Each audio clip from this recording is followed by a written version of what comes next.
Olá, boa tarde.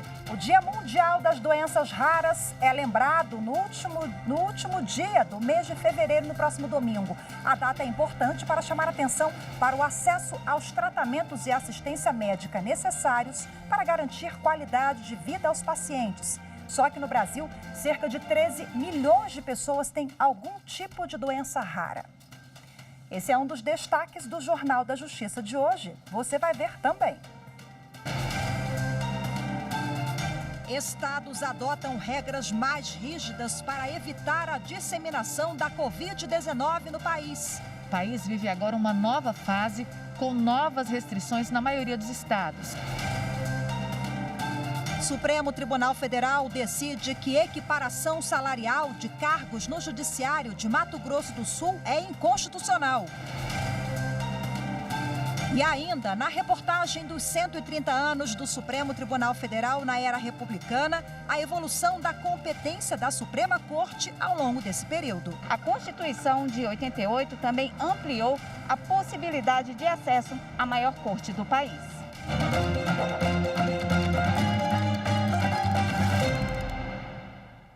O deputado federal Kim Kataguiri, do DEM de São Paulo, entrou com um mandado de segurança no Supremo Tribunal Federal contra a proposta de emenda constitucional que dificulta a prisão de parlamentares federais. Ele pede que o STF impeça a votação da PEC. A PEC prevê várias mudanças nas normas que tratam da imunidade parlamentar. Entre elas, a proposta estabelece que deputados e senadores presos em flagrante por crimes inafiançáveis previstos na Constituição devem ficar detidos no edifício do Congresso Nacional até que o plenário da Casa decida se mantém ou não a prisão. Medidas cautelares, como restrição de direitos contra parlamentares, só podem ser adotadas após aprovação do plenário do STF. E os mandados de busca e apreensão envolvendo deputados e senadores só podem ser cumpridos com autorização do Supremo. Na ação, o deputado aponta que, com a alteração constitucional, um crime cometido por um parlamentar não poderá ser levado à apreciação do Poder Judiciário. Outra violação apontada é que a mesa diretora da Câmara dos Deputados decidiu pautar a proposta sem as 171 assinaturas, o número mínimo exigido para a tramitação. O relator do mandado de segurança no STF é o ministro Luiz Roberto Barroso. O Supremo Tribunal Federal considerou inconstitucional a decisão do Tribunal de Justiça de Mato Grosso do Sul, que equiparou o salário do cargo de analista judiciário ao dos profissionais técnicos de nível superior do Judiciário do Estado. No julgamento em plenário virtual, o presidente do Supremo, ministro Luiz Fux, afirmou que não cabe ao Poder Judiciário aumentar vencimentos de servidores com base no princípio da isonomia. O entendimento está previsto na súmula vinculante número 37 do STF e deve ser adotado pelas instâncias inferiores. Se tivesse sido mantida a equiparação de salários dos cargos, geraria um impacto de 78 milhões de reais na folha de pagamento dos servidores do Judiciário em Mato Grosso do Sul. Os ministros do Superior Tribunal de Justiça decidiram que servidor que faz pós-graduação sem se afastar do trabalho não precisa ressarcir o erário em caso de exoneração. A primeira turma do STJ entendeu que não há dever de ressarcimento ao erário por parte do servidor que, após fazer curso de pós-graduação stricto sensu, sem se afastar das suas funções, não permaneça no cargo em decorrência de exoneração. Para o colegiado, a obrigatoriedade de permanência no cargo por período igual à duração do curso, a chamada quarentena, exigida pela Lei 8.112 de 1990, pressupõe o efetivo afastamento do beneficiado. Em recurso especial ao STJ contra acórdão do Tribunal de Justiça do Distrito Federal e dos Territórios, a União sustentou a necessidade da quarentena também nos casos em que o servidor teve o curso custeado pela administração pública, mas que não se afastou das suas funções durante o período da capacitação. O caso julgado envolve um servidor que saiu do Ministério Público do Distrito Federal e Territórios para o TJDFT. Em sua defesa, o servidor destacou que não foi afastado do órgão para realizar o curso de pós-graduação ministrado de forma virtual, o que afastaria a hipótese legal de permanência obrigatória no cargo após a conclusão do curso. Em seu voto, o relator do recurso no STJ, ministro Gurgel de Faria, lembrou que a norma manteve a coerência ao citar expressamente apenas os servidores beneficiados pelo afastamento, diferenciando tal situação daquela em que o servidor permanece exercendo a função paralelamente ao curso.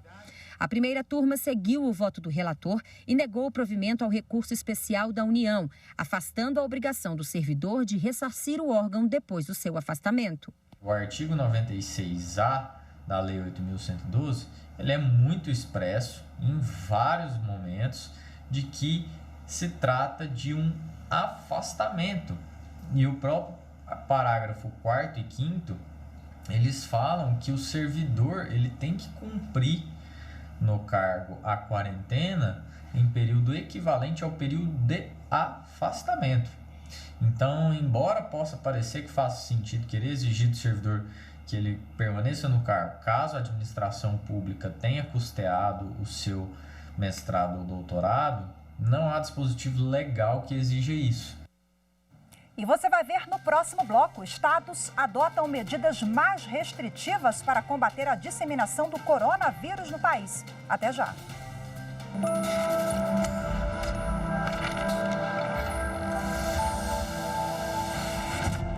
A Constituição Federal deve ser compreendida enquanto um alicerce do Estado Democrático de Direito brasileiro, cuja pretensão maior é a garantia de direitos fundamentais a todos os indivíduos e a limitação do poder estatal. Tendo por base o período em que foi elaborada a nossa Constituição de 88, devemos compreender que houve uma incorporação ao novo paradigma constitucional do pluralismo político da sociedade civil.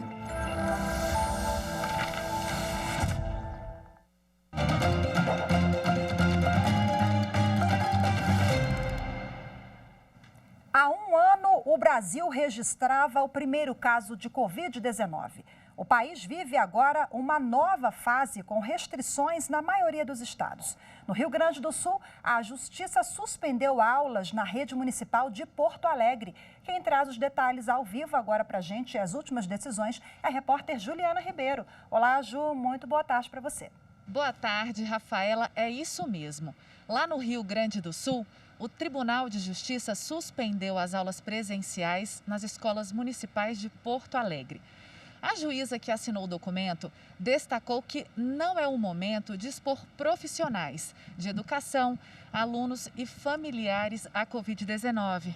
A capital gaúcha tem mais de 96% dos leitos de hospitais ocupados. Aqui no DF, o governador Ibanez Rocha anunciou novas restrições.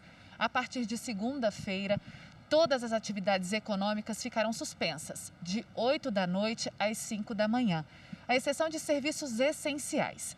Em Santa Catarina, um decreto prevê o fechamento dos serviços não essenciais entre 11 da noite de hoje e 6 da manhã de segunda-feira. A medida também vai se repetir no outro fim de semana. Já na Bahia, o governador ampliou as medidas restritivas em 95% dos municípios e determinou o fechamento do comércio de 5 da tarde de hoje às 5 da manhã de segunda-feira. É com você, Rafa. Muito obrigada pelas informações, Ju. Vale a pena ressaltar mais uma vez que ontem foi o dia mais letal. Foram 1.582 mortes registradas ontem aqui no país, né? Muito obrigada. Bom, e o último dia de fevereiro é o Dia Mundial das Doenças Raras. Hoje, no Brasil, cerca de 13 milhões de pessoas vivem com essas enfermidades e para 95% delas não há tratamento.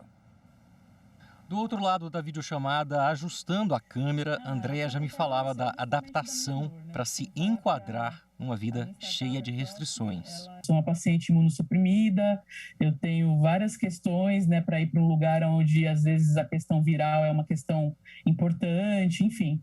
E aí você deixa de ter uma vida comum, vamos dizer assim, né? Antes do diagnóstico, muita investigação e medo do desconhecido, pois nem o médico conhecia bem a doença antes de lidar com o caso dela. A sensação foi um buraco negro, assim. Eu me lembro de uma sensação de estar num buraco negro, completamente, assim, embaixo dos meus pés, como se eu tivesse perdido o chão. Andréia desenvolveu uma hepatite rara e autoimune, O organismo passou a rejeitar o próprio fígado e atacá-lo como se fosse um estranho. O tratamento é igual ao de um transplantado. E se para ela a vida é uma escola, o aprendizado foi ajudar outros pacientes criando uma plataforma digital sobre doenças raras no Brasil. Além de a conexão para as pessoas, né, para os portadores com doenças raras, que é primordial, como eu disse, mas trazer também o impacto para todo o segmento. Então, para o ecossistema de doenças raras, levar, por exemplo, para o poder público, dados que eu posso saber onde tem tais doenças, quais as especificidades dessas doenças e o que a gente precisa fazer para melhorar a qualidade de vida dessas pessoas. A doença é considerada rara quando atinge até 65 pessoas num grupo de 100 mil indivíduos. 7 mil patologias estão nessa classificação e no Brasil a mais comum é também uma que ataca o fígado, a fibrose cística. De acordo com o Ministério da Saúde, 80% dessas patologias acontecem em decorrência de fatores genéticos e cerca de 75% delas se manifestam ainda na infância. Mas o presidente da Associação Brasileira de Doenças Raras afirma que há situações em que leva-se anos para fechar o diagnóstico e definir o tratamento correto. A dificuldade hoje, ela está no diagnóstico. Porque sem um diagnóstico completo e concreto, fica difícil dar continuidade a qualquer tipo de tratamento com doenças raras, que na maioria das suas vezes é um tratamento paliativo. Bom, para falar sobre o amparo legal que os pacientes têm, eu converso agora com o advogado Samuel Marçal. Olá, seja bem-vindo, muito boa tarde. Saímos de um carro ali na entrevista agora para outro carro, porque chove muito em Brasília, para quem nos acompanha, para situar os telespectadores. Marçal não conseguiu chegar ao escritório, mas a tecnologia nos permite isso, né? Vamos esclarecer mais essas questões. Bem-vindo mais uma vez, boa tarde. Como vai, Rafaela? É um prazer estar com você novamente, com a sua audiência. E sim, a tecnologia permite que a gente ache soluções funcionais para atender as demandas que aparecem. Estamos aqui para atender a sua demanda. Vamos, por gentileza, apontar soluções também para quem nos acompanha, é portador de doenças raras. A data no próximo domingo serve para refletir, estudar políticas que possam fomentar o acesso a remédio, à saúde, a tratamento. Quais os maiores desafios dessa parcela da população? O senhor que integrou a Comissão de Bioética da OAB durante muito tempo, né? É verdade, Rafaela. Bom, o que a gente está aprendendo agora com a situação do Covid é resiliência. Resiliência legislativa, resiliência técnica, resiliência de tempo, de tecnologia, porque foi necessário tomar atitudes drásticas e rápidas. Então, por exemplo, as vacinas surgiram em tempo mais do que recorde. Se nós usarmos o exemplo do Covid para o que a gente chama de doenças raras e doenças graves, que estão nesse rol, a gente entende que é possível, com informação e com políticas públicas ágeis, atender a demanda de um cidadão, de um paciente, de um brasileiro que tenha doenças raras. Por que eu defendo isso? Porque em outros países assim acontece, porque em outras jurisdições acontece assim. E a humanidade experimentou agora uma unificação jurisdicional quando a gente fala de saúde. Vacinas atendendo um público muito grande, em países totalmente diferentes, com realidades totalmente diferentes, mas regularizadas para isso. Então, num primeiro momento do que nós estamos falando, resiliência, informação e políticas ágeis. Vamos para a informação. O senhor me dizia agora, antes da gente começar a entrar no ar, que o INSS ele traz um rol ali dessas doenças que são consideradas doenças graves. Se a doença não está especificada ali, a gente sabe que a medicina ela avança.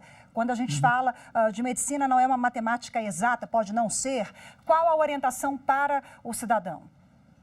É que ele saia do requerimento administrativo e passa para esse requerimento em juízo. Muitas doenças que não estão no rol do INSS e muitos protocolos que estão previstos nos protocolos do INSS são muitas vezes atendidos quando a demanda é judicializada. A gente chama de judicialização da saúde. Esse é um caso típico. Chama-se a justiça, aciona a justiça, provoca a justiça para que o judiciário chancele, verbalize, regulamente ou não regulamente, mas que reconheça uma situação tal como uma doença grave. Então, ela pode ser reconhecida em juízo, ainda que não tenha o reconhecimento administrativo. Remédios caríssimos também, né? Muitas vezes o paciente precisa recorrer à justiça e isso também é uma medida que é eficaz quando o medicamento não se encontra ali no rol da Anvisa, da Agência Nacional de Vigilância Sanitária, é um exemplo? É um exemplo. A gente tem casos aqui no Brasil de crianças, por exemplo, que precisaram acessar medicamentos que só existiam nos Estados Unidos. E tinha a vaquinha virtual que foi feita e em um determinado momento o INSS, o Estado, foi obrigado, via decisão judicial, a auxiliar aquela família a acessar o medicamento que não tinha no Brasil, que não tinha ainda reconhecimento pela Anvisa, mas que veio e atendeu a saúde daquela criança, por exemplo. Então, em juízo é possível acessar, inclusive, medicamentos que não estão regulamentados pela Anvisa no Brasil. Marçal, para a gente finalizar com informações, direitos e garantias são desconhecidos por muitos pacientes e quais os principais? Direitos são desconhecidos por muitos pacientes. Nós vamos vamos pensar em São Paulo, que tem rodízio. Um paciente com doenças graves ou com doenças raras, reconhecido já, diagnosticado, ele não é obrigado a participar do rodízio. Ele pode ter liberdade para se movimentar no seu veículo, independente do rodízio. Isenção de impostos e tributos. O brasileiro talvez não tenha consciência de que é preciso que, além da CID, o Código Internacional de Doenças, ele tenha também, quando for laudar, o Código Internacional de Funcionalidade, que vai determinar o grau de comprometimento da capacidade laboral dele. Então, quanto ele pode ou não trabalhar, para definir se é permanente aquilo ali, para que ele tenha acesso aos direitos. Uma outra informação importante, existe um projeto de lei há muito tempo, tramitando e sem resolução, no nosso legislativo, que trata do auxílio doença parental, que é quando uma pessoa precisa parar de trabalhar para cuidar de um parente doente. Em outros países isso já tem automaticamente providenciado para esse parente. No Brasil está sendo discutido há anos esse auxílio doença parental, que é fundamental quando alguém precisa parar de trabalhar para cuidar de um ente querido com doença rara ou com doença grave. Ok, doutor Samuel Marçal, mais uma vez é um prazer falar contigo. Boa tarde, obrigada pela participação, mesmo que no carro, aí no trânsito, informações preciosas para quem nos acompanha, para o cidadão, para o portador de doenças raras. Tchau, tchau, até a próxima. É um prazer falar com vocês, muito obrigado. E você vai ver a seguir 130 anos do Supremo Tribunal Federal na era republicana. Veja a evolução da competência da Suprema Corte ao longo desse período. Até já.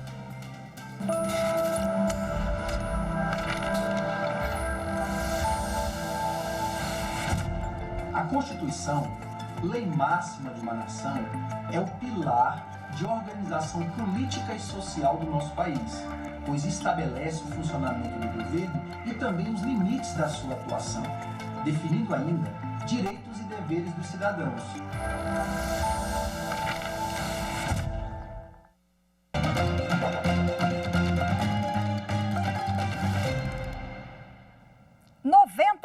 Da Ordem dos Advogados do Brasil. O presidente do Superior Tribunal de Justiça, ministro Humberto Martins, participou de evento virtual em homenagem à instituição nesta quinta-feira. O presidente do Superior Tribunal de Justiça, ministro Humberto Martins, foi um dos convidados para a homenagem feita pela Universidade Santo Amaro, a Unisa. No evento realizado por videoconferência, o magistrado destacou a importância da atuação judicial da entidade, essencial, segundo ele, para o Estado democrático de direito. Tornou-se possível a estruturação do sistema de justiça, em que o advogado e a magistratura caminham juntos, de mãos dadas, para promover a justiça e a paz social. A programação do evento também contemplou uma aula magna proferida pelo ministro do Superior Tribunal de Justiça, Moura Ribeiro. Coordenador científico do curso de Direito da Unisa, o magistrado lembrou a criação da OAB durante o primeiro mandato do presidente Getúlio Vargas. A OAB nasce num paradoxo, né? Durante um governo despótico, surge uma entidade de classe que se regularia por ela mesma. A cerimônia também contou com a presença dos ministros do STJ, Raul Araújo, Sebastião Reis Júnior, Suzete Magalhães, Sérgio Cuquina, Regina Helena Costa e Antônio Saldanha Palheiro. Do Supremo Tribunal Federal, a homenagem partiu do ministro Ricardo Lewandowski. Essa verdadeira instituição republicana, e digo isso num país, infelizmente, tão carente de instituições autênticas e duradouras, seja por sua trajetória passada, seja por sua atuação presente, tem honrado os ideais que originalmente inspiraram a sua criação. Com mais de 1 milhão de advogados no Brasil, a OAB possui seccionais em todos os estados para cumprir a função constitucional de representar o cidadão.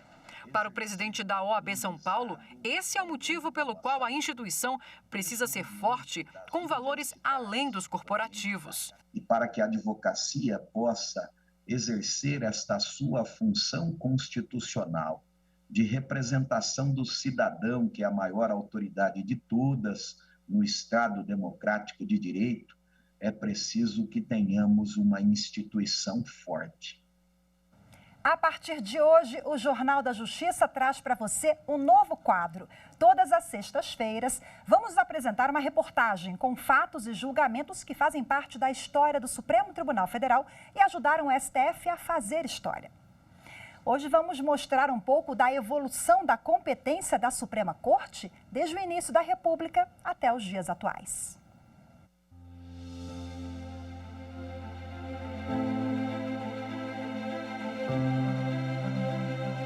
Em 1891, o Brasil passava por mudanças. A escravidão acabava de ser abolida. O país passou a ser uma república e a primeira Constituição republicana instituiu o Supremo Tribunal Federal.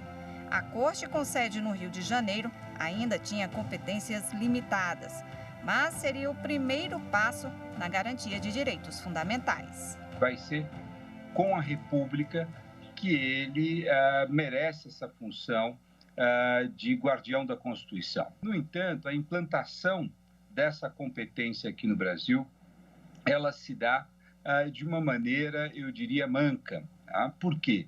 Porque nós não tínhamos na cultura jurídica do civil law vigente no Brasil a ideia de stare decisis, ou seja, a ideia de um precedente vinculante. Então, o Supremo Tribunal Federal muitas vezes era obrigado a repetir inúmeras vezes uma mesma decisão, porque ele não tinha a capacidade de impor a sua decisão a todo o sistema jurídico. Nessa época, a Corte era composta por 15 juízes indicados pelo presidente da República e aprovados pelo Senado. Em 1931, o STF passou a ter 11 ministros. Em 1937, o país ganha outra Constituição, mas as competências da Suprema Corte foram mantidas. Em 64, começa a ditadura militar e o Supremo Tribunal Federal enfrenta as consequências do período de repressão. Iniciou-se uma fase dificílima, inclusive com a suspensão do habeas corpus. Então foi um período dificílimo que o Supremo teve que enfrentar, porque logo depois, sem nenhuma explicação, sem nenhum inquérito, sem nada, 3 ministros do Supremo, da maior dignidade, Hermes Lima, Vitor Nunes Leal e Evandro Lins e Silva, que era o mais novo na corte, sem nenhuma explicação, aposentados compulsoriamente. Apesar das dificuldades, foi nesse período que o Supremo Tribunal Federal passou a receber as chamadas ações diretas de inconstitucionalidade, mas de forma bem restrita. Porque só o Procurador-Geral da República é que poderia postular junto ao Supremo a partir dessas ações. Ou seja, o Procurador-Geral da República, que era nomeado diretamente, demissível diretamente pelo Presidente da República, ele tinha a chave do Supremo. Desde a independência, em 1822, o Brasil já teve 7 constituições. A última, promulgada no dia 5 de outubro de 1988, ficou conhecida como Constituição Cidadã, por garantir direitos fundamentais, sociais, entre outros. A Constituição de 88 também ampliou a possibilidade de acesso à maior corte do país.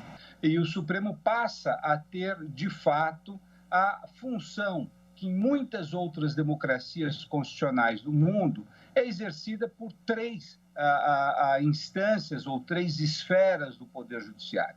Ele se transforma numa Corte Constitucional, pelo qual uma série de atores podem diretamente acessar a jurisdição do Supremo Tribunal Federal.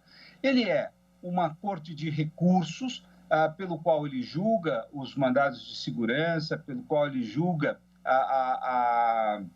habeas corpus, mas, sobretudo, ele julga os recursos extraordinários, né? E ele é um tribunal de primeira instância em casos de foro especializado com relação, por exemplo, a parlamentares, a ministros, onde ele exerce uma função também muito pouco comum em outros países do mundo, que se chama de foro privilegiado. Em 2004, mais uma vitória para a democracia. A emenda 45, conhecida como reforma do Judiciário, aumentou novamente a lista de quem pode propor ação direta de inconstitucionalidade e acrescentou governadores e as mesas das Assembleias Legislativas dos Estados e da Câmara Legislativa do Distrito Federal. Foram 130 anos de mudanças, uma evolução para garantir cada vez mais a democracia e os direitos fundamentais de todos os brasileiros. Incumbe ao Supremo Tribunal Federal o grave compromisso que lhe foi soberanamente delegado pela Assembleia Nacional Constituinte de velar pela integridade dos direitos fundamentais, de repelir condutas governamentais abusivas e de nullificar os excessos do poder e os comportamentos desviantes de seus agentes e de suas autoridades.